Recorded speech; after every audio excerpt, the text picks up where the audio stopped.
Greetings, family. It's been said by many enlightened teachers that the key to health is simple food and hard work. So don't be afraid to sweat twice a day.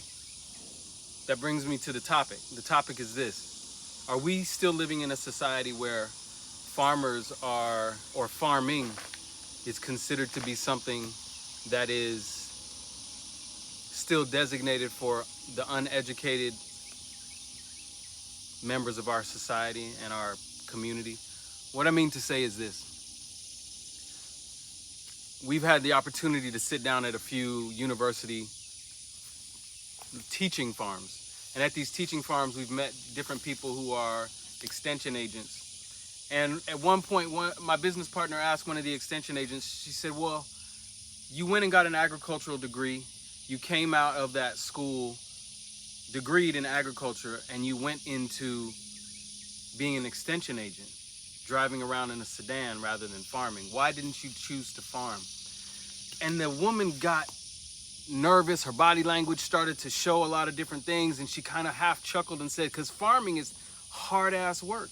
She's talking to two farmers when she says this, and she says farming is hard-ass work. So essentially, she got a degree in agriculture, studied whatever fundamentals of agriculture, from seeds to, we would hope, soil, but most likely chemicals and machines, so that she can now, as a young woman, go out and try to encourage, direct, and teach existing farmers how to stay being a farmer, how to continue farming from a position of not having done it. What we're seeing around this nation in metro cities, especially Metro Atlanta, is individuals creating characters for themselves where they name themselves with farmer in their title. Farmer so-and-so, farmer so-and-so, farmer so-and-so.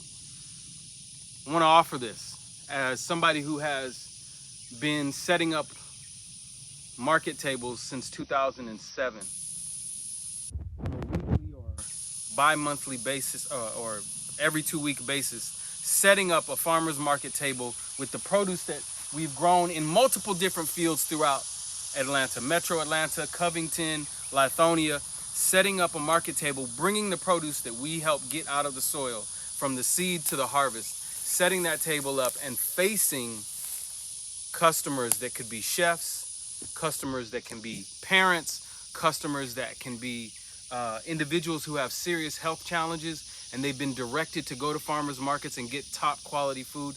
And when you as a farmer have to stand there at that table and stand behind your work, justifying how the food looks, how it tastes, and the price.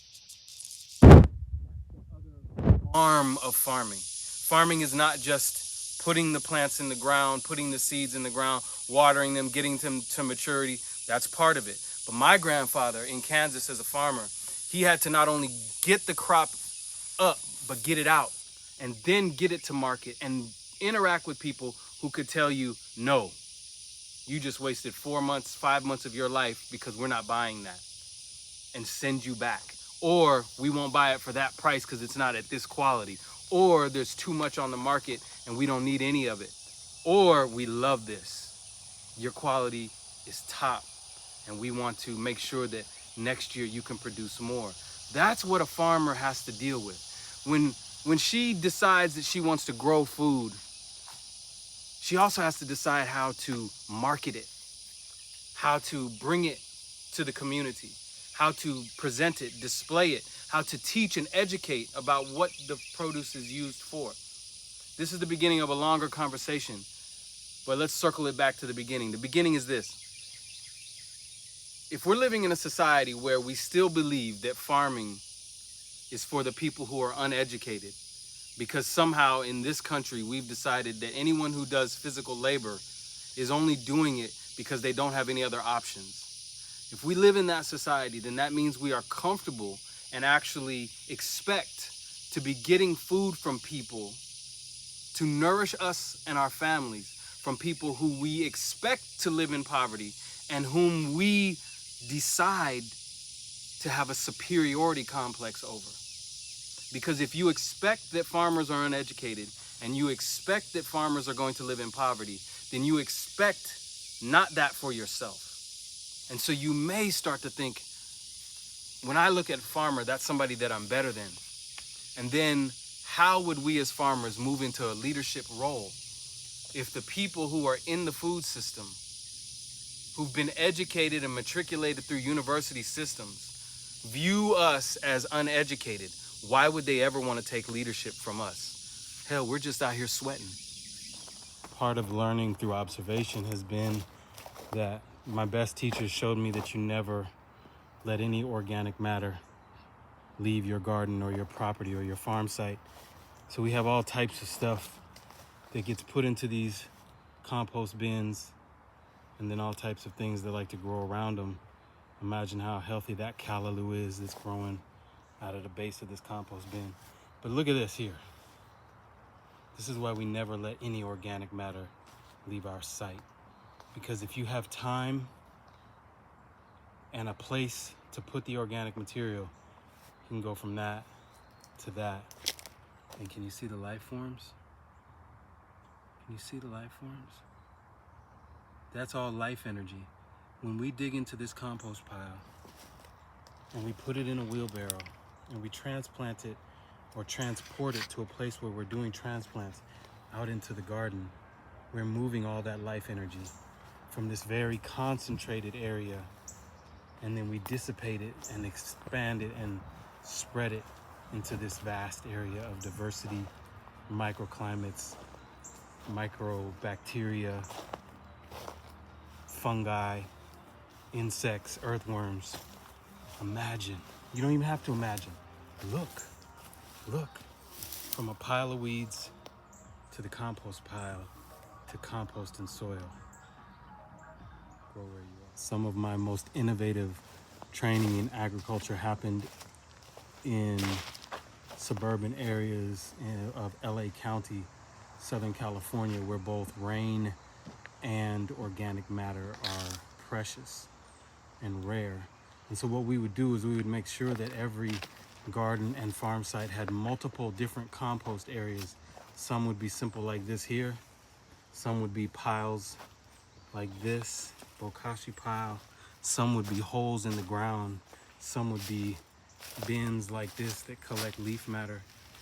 But we never had access to as much organic material as we have here in Metro Atlanta due to the canopy cover that is the Atlanta forest. Don't take any of this for granted, y'all. If you're in an area that has deciduous tree drop, gather up all the leaves. If you have tree companies that will deliver you mulch like this, get piles of mulch, utilize all this organic material, and then anything that you grow on your farm site, bring it back. Bring it back to the compost pile. Bring it back to the compost pile. Layer it in, bokashi it, add in some microbes, some food, some molasses, some alfalfa, some kelp, some sea minerals, and get it going. And then bring it right back to the garden after it's been produced and aged, cultivated, and look at the growth. Just look at the growth. Look at the growth. As a farmer who is, I wouldn't say I'm self-taught, but I would say that I've been taught by elders, I've been taught by teachers as varied as can be, from Tim Dundon looking like a forest Santa Claus over in Pasadena to Jamila Strong, a carbon-colored Nile Valley Mississippian. I've seen growing systems in Kenya, I've seen them in Jamaica, I've seen them in Haiti, I've seen them in DC and Texas. What I know for sure is that I'm considered uneducated when it comes to agriculture. I have no degree in agriculture, I have no training in permaculture or agroecology or any of that in any formal sense. I have definitely learned by trial and success, along with trial and error. Still, I was guided to farming because I wanted to feed my family as a young father. That's the reason why I came into it. And when we take upon us the responsibility of feeding ourselves and our family, then I ended up inadvertently learning more and more about the food system as a political, economic, social system that is used for warfare, for corporate control, for influence on health policy. Agriculture is across spectrums and sectors.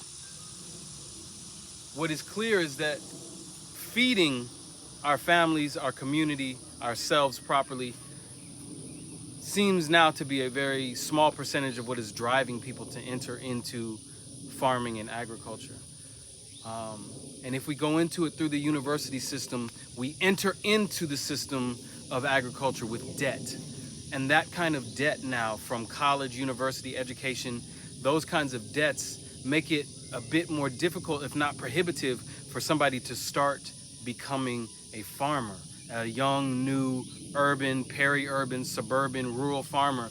Coming out with student debt is different than a farmer inheriting land from their grandparents and learning farming from their uncles and aunts and family members.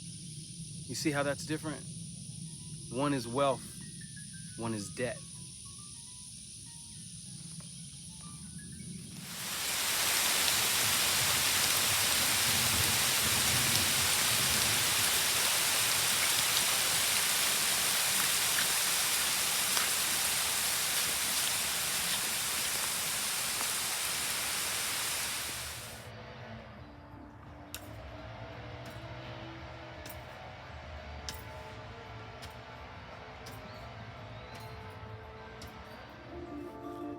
What can we learn when our compost that we're adding to the bed looks the same as the native soil now?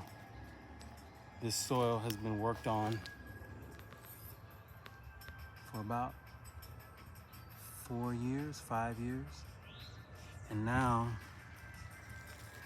the native soil that's in these beds looks similar to the compost that we created and dumped on the beds. That's something to think about.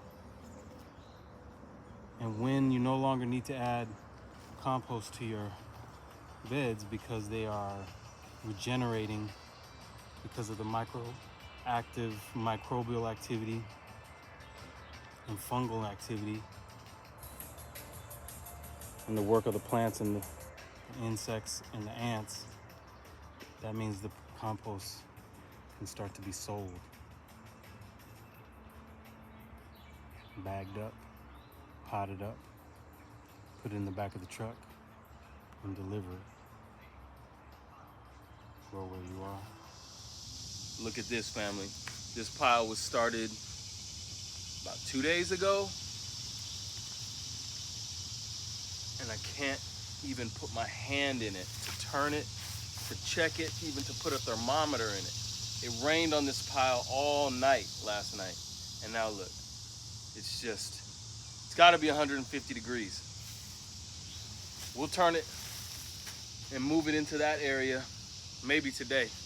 We'll see what happens. Grow where you are.